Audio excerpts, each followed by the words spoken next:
As a coach, how do you console your players after a game like that, knowing how hard they work throughout the season? Well, it's hard to do because everything's coming to an end, and everything that you've worked towards since the end of last season. Those guys, a lot, especially the seniors, they put in a lot of time, and it's hard to all of a sudden, it just comes to an abrupt end. And it was funny that the season went on, and I don't know. The only thing I can attribute it to is that the continuity and like the newfound tradition that we've had with getting the playoffs and winning and the season extending past your normal 10 games. The season just never really seemed like it was getting close to an end for us. It was just always, okay, next week we're preparing for this, next week we're preparing for that. And so the end just really snuck up on us, and it's hard to do that. It's hard to do that in a game time where at halftime we're still in it. Going through the third quarter, it was not a game that was out of our reach at that point. So, 3/4 of that game, we're still thinking about the possibility of playing next week and that type of thing. And then all of a sudden, in one quarter, it can just change. So, it's difficult to do. There's no perfect way to do it. Other than just reiterating to the guys that what they've done in the last year. Building up to the end of the season, it pays off. I mean, I don't think anybody in here can say we had a disappointing season as a whole. I mean, were we disappointed with the ending? Of course. Were we disappointed with the season? By far, no way. I mean, there's no way you can say that because this is the first time in anything I can think of in school history where a team has made it to not only had 8 or more wins 4 years in a row, or made the playoffs 4 years in a row, but every time we've made the playoffs, we've made it past the first round and gotten to the semifinal game. And so those are big for us. I mean, we've hosted 2 of them. We've went on the road for 2 of them.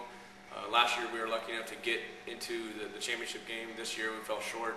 But we fell short to 3 teams this year. One team got us twice, and those 3 teams were the other 3 teams in our bracket. So we lost to the best 3 teams that are out there around. We didn't have any losses where it was later on down the road a team did falter. We had a big win. People forgetting the big win we had against Sierra. When do you kind of start to turn the page and think about moving forward? Well, you always have to at some point think about the future. Even during the season a little bit, but not really. You're not really doing anything. Not really implementing anything for the future until the season's officially done. And a lot of times, I'll tell these guys, especially the younger guys, after the game, immediately after the game, guys are like, I want to hit the weight room hard on Monday, and in reality, it's just let your body heal a little bit, let everything soak in a little bit, let the season kind of dissolve, so you don't dwell on everything so long. Guys got other sports they're going to, that type of thing. It ties in well with Christmas break, and you come back from break with a little bit more energy, and January you come back to school, and that's usually the time that we'll start really implementing anything new or focusing on the off-season workouts, that type of thing, in January. So as far as me covering the team, one of the things that jumps out is the obvious the comeback win in Argonaut as something that's really memorable about this season. What about for you? What are some things that kind of stand out in this year's team or team-wise? Well, I think that's definitely a big one for us. There's positive and negatives. One of the biggest things that stands out in my mind was our loss in Escalon. I mean, it still baffles me about how they got on us so quickly, so fast, and by so much. And we were just a totally different team. And then I think, to me, that really typified the team post-Escalon. And we were a different team post-Escalon, the way we went. We practiced differently. We scripted the practices differently. People were in different spots after that point. We changed. We evolved. It was a difference that we needed to happen, and changes that we needed to make because we got kind of in the status quo kind of thing of like in a rut of just doing the same thing over and over. And that loss changed us, and it was for the good. We came back and bounced back with a good win over Sierra.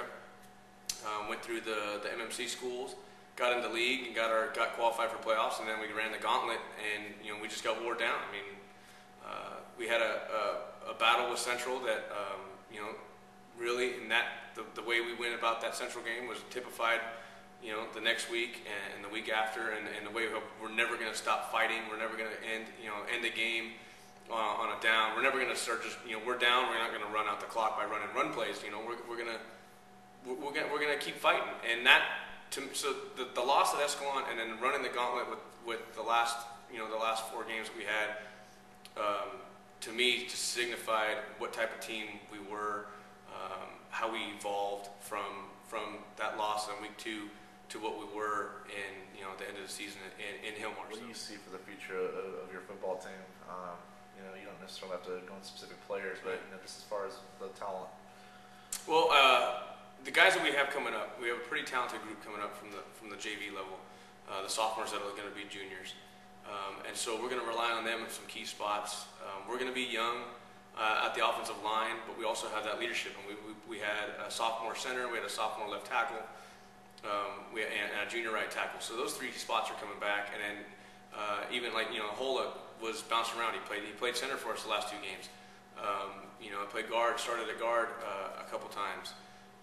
You know, and he's going to be a senior for us. So we have the line is really going to be core for us on the offensive side, and then we'll have to, you know, we're going to manipulate some guys around and on the offensive side and skill positions, you know, to see where they best fit.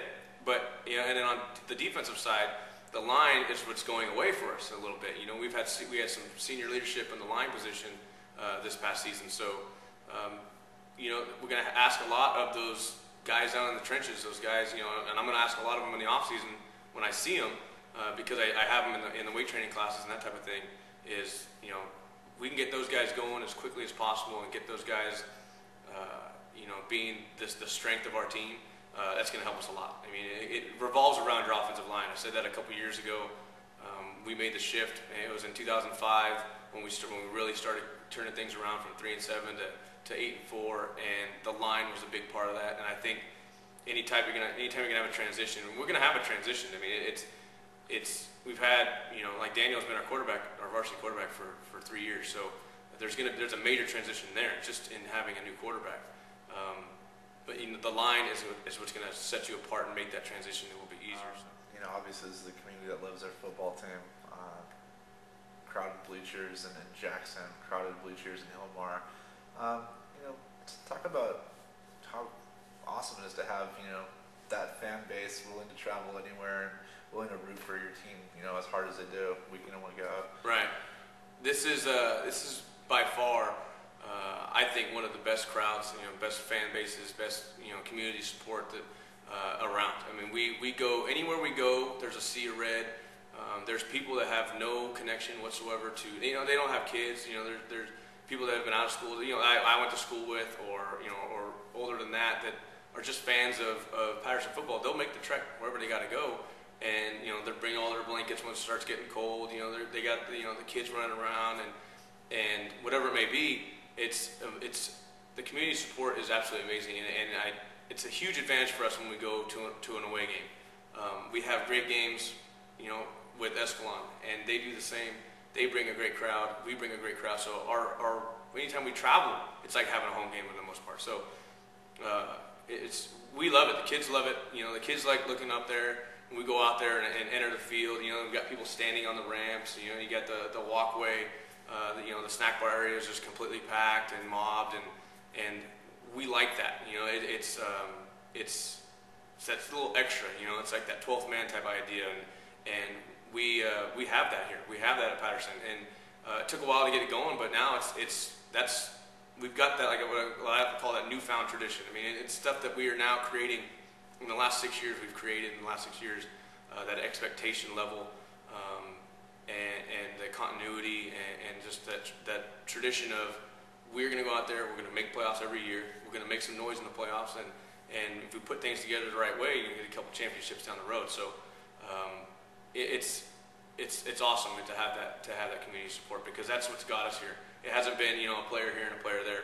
It's been outgoing support in all facets of the game to help us out.